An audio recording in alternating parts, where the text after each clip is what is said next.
Le chef de l'État, accompagné d'un important contingent, s'est rendu au domicile du Premier ministre hier à Lambagny. Alpha et Kassori entretiendraient des rapports difficiles ces derniers temps. Rien n'a filtré de cette visite. Vous entendrez des députés qui attendent de pied ferme le PM ce mercredi à l'hémicycle pour la présentation de la politique générale du gouvernement.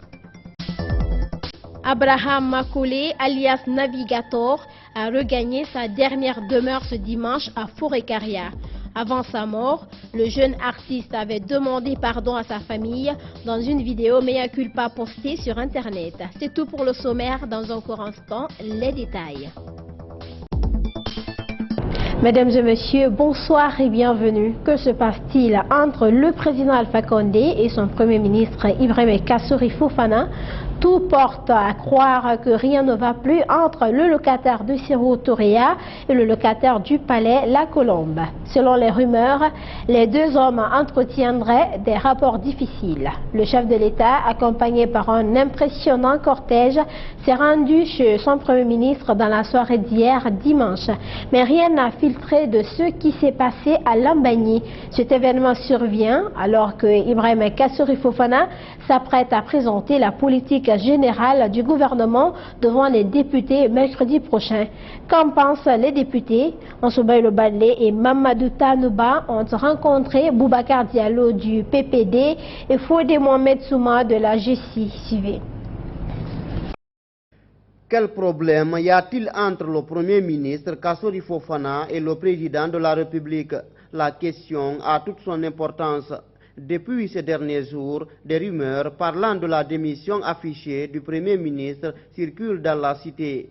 Cela aurait même poussé le chef de l'État à se rendre chez Kassori Fofana hier dimanche.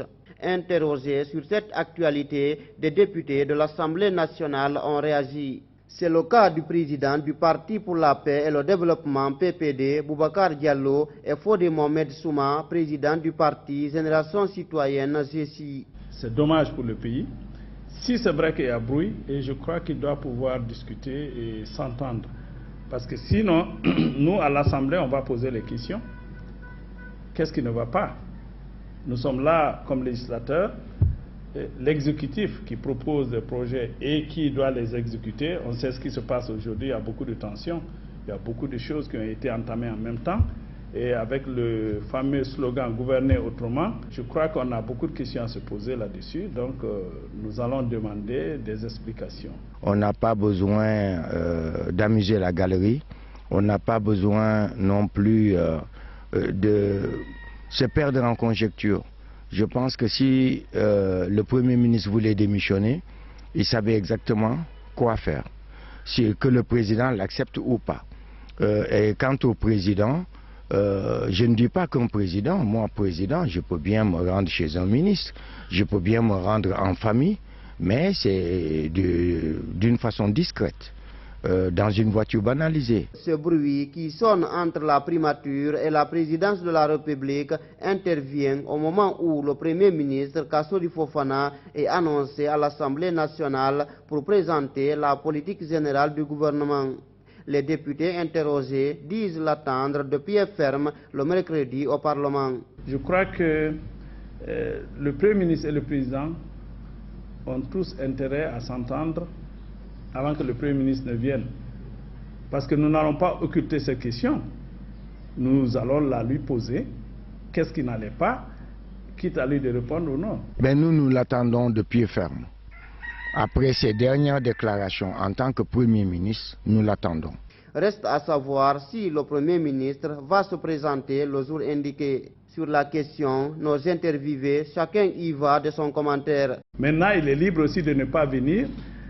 Si toutefois ils ne s'entendent pas jusque-là, il y a des cas de force majeure qui peuvent empêcher quelqu'un de répondre. Ce serait grave, dramatique, pitoyable, pathétique que ce jour-là, on nous annonce que c'est reporté, c'est décalé ou quoi que ce soit. Rendez-vous est pris donc le mercredi 7 avril pour voir si Kassori Fofana viendra ou non à l'Assemblée nationale. À l'approche du scrutin présidentiel du 18 octobre 2020, le gouvernement guinéen avait décidé de fermer ses frontières terrestres avec certains pays voisins, notamment le Sénégal.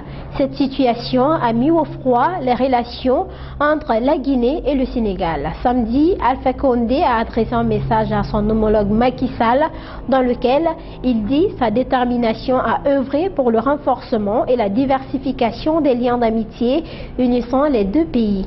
Le chef de l'État sénégalais a répondu au message d'Alpha dans son discours de célébration de la fête d'indépendance.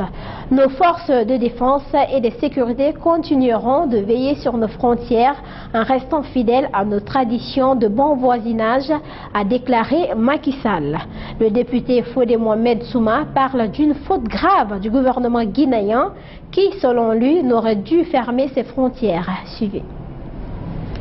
C'est le lieu de demander au chef de l'État de faire en sorte que son discours soit beaucoup plus dans la solennité. On n'attaque pas un État frère. Parce que s'il y a un problème avec Macky Sall, qu'il appelle Macky Sall son homologue, qu'il se parle. Mais il ne faut pas qu'il oublie qu'il a des compatriotes qui vivent là-bas. Ce n'est pas une erreur, c'est une faute. C'est improductif. Il aurait fallu, par exemple, créer un corridor. Vous parlez de sécurité, ok, on va créer un corridor sécurisé. Tout camion qui entre, qui sort, est fouillé, accompagné, vérifié. C'est plus efficace que de fermer hermétiquement. Regardez la montée des prix, même les produits locaux, on augmente le prix sur la seule base que les frontières sont fermées, alors que ça n'a pas d'impact. Donc c'est pour vous dire que c'est contre-productif de fermer. Le prix du litre du carburant risque de connaître une augmentation dès après le mois de Ramadan. Les autorités guinéennes l'ont dit récemment. Boubacar Diallo, député à l'Assemblée nationale, demande au gouvernement de faire suivre cette éventuelle hausse par des mesures d'accompagnement. Suivez. Si vous suivez un peu la bourse, les prix du pétrole ont augmenté sur le marché international. Et il se trouvait bien avant cela, je crois que le Premier ministre et le Président même avaient annoncé qu'après le mois de carême, il y aurait une augmentation. La politique du gouvernement, ce sont des prix flexibles. Quand ça monte, on monte le prix. Quand ça descend, on descend le prix. Mais je crois que quand ça monte là, ils ont tendance à vite augmenter. Mais quand ça baisse trop, on se réserve un peu. Ça, ce que je peux dire là-dessus, c'est le droit du gouvernement d'augmenter, certes. Mais il faut des mesures d'accompagnement. Pourquoi ? L'augmentation du carburant impacte toute l'économie. Les transports vont augmenter, les prix des produits vont augmenter, mais est-ce que les salaires vont augmenter? Si les salaires n'augmentent pas, il y a des primes de transport qui doivent pouvoir augmenter, mais cela c'est pour les fonctionnaires et peut-être quand ça fait une loi, si c'est une loi, on dira que même ceux qui sont dans le secteur privé, il faut augmenter. Mais les autres qui ne sont pas fonctionnaires, qui ne travaillent pas pour une entreprise, hein, le citoyen lambda. Ce qui fait que des mesures d'accompagnement doivent encore suivre.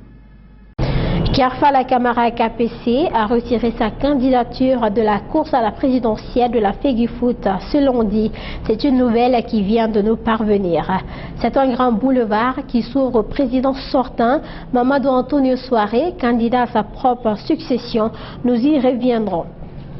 Le jeune artiste Abraham Makoulé, alias Navigator, a été enterré hier dimanche à Forêt-Caria, 24 heures après l'accident mortel qu'il a subi samedi soir à Dapompa.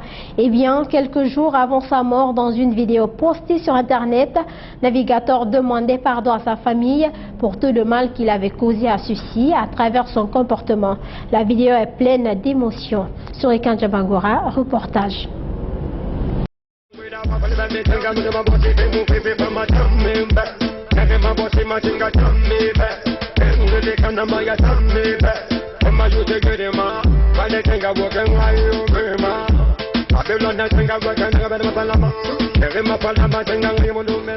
L'artiste de la musique urbaine guinéenne, Navigator, a connu une enfance difficile. Son comportement envers sa famille a poussé presque tout le monde, y compris son père, à le rejeter. Mais ces derniers temps, ayant réussi à s'imposer dans la musique, Navigator, avec la complicité de sa structure, finit par prendre conscience. Dans une vidéo postée sur Internet, 9 jours avant sa mort, il reconnaît le tort qu'il a causé et demande pardon à tout le monde. Mon papa ne manque de rien, il a tout mis à ma disposition. C'est moi qui ne l'écoutais pas. Comme je ne l'écoutais pas, il ne m'a pas chassé. Il m'a dit, je ne veux pas te voir, tu n'es pas mon enfant. Tu ne sais pas passer contre lui. Il est malade aujourd'hui. Donc, ma structure, là où j'ai vu que la structure, là, c'est ma structure. C'est la seule structure qui dit, Navigator, demande pardon à ton père si tu veux qu'on évolue. J'ai fait du mal à mon père et même à ma dernière petite soeur Esther. Esther m'a appelé, pardonne-moi. J'étais enfant en ce moment, je ne comprenais pas. Mais papa, je vous aime. Je ne peux pas dire à une personne mon père. Dans son mea culpa, Abraham Macaulay, alias Navigator, n'a pas mâché les mots. Dans un langage de vérité, il dit comprendre l'attitude de ses parents à son égard. Et ma maman me dit, c'est grâce à ton comportement, parce qu'actuellement Abraham, tu as fait tellement de bêtises dans ta famille que tout le monde a peur de toi. Ouais, j'ai enfoncé mon grand-père avec une machette. Demande pardon. J'ai déconné. Je ne peux pas, moi seul. Ensemble, nous pouvons demander pardon. Parce que je dois sortir chercher pour moi. Venir à la maison, être exemplaire. Un bandit et un voleur fondé. J'ai été voleur, mais je n'ai pas volé dans la rue. J'ai volé mon père, puis j'ai volé mon père. Et je sais. C'est pour cela que j'ai chanté la musique Bandit Nana. Mon grand-père se dit qu'il n'a pas été un bon exemplaire pour moi. Que c'est lui, grâce à lui, moi j'ai échoué. Grand-frère ne se reproche de rien. C'est parce que je ne t'ai pas écouté. Grand-père, tu as tout fait. Tout le monde t'a écouté. C'est avec un cœur ouvert et un esprit de sainteté que Navigator a fait son mea culpa quelques jours avant l'accident qui lui a ôté la vie dans la soirée de ce samedi 3 avril. Son enterrement a mobilisé une grande foule à Fourekaria. La disparition d'Abraham Macaulay, alias Navigator, laisse la musique guinéenne orpheline d'un talent en pleine explosion. L'argent que je gagne, je veux le mettre à la disposition de ma famille, comme l'a fait mon père.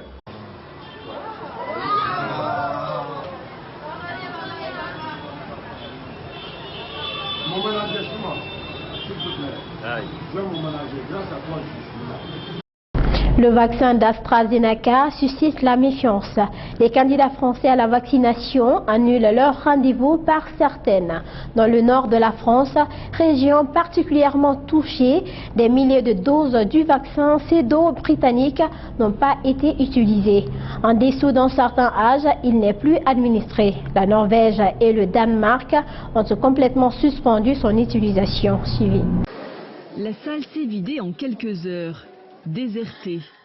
Dans le nord de la France, ce centre de vaccination a dû fermer ses portes plus tôt.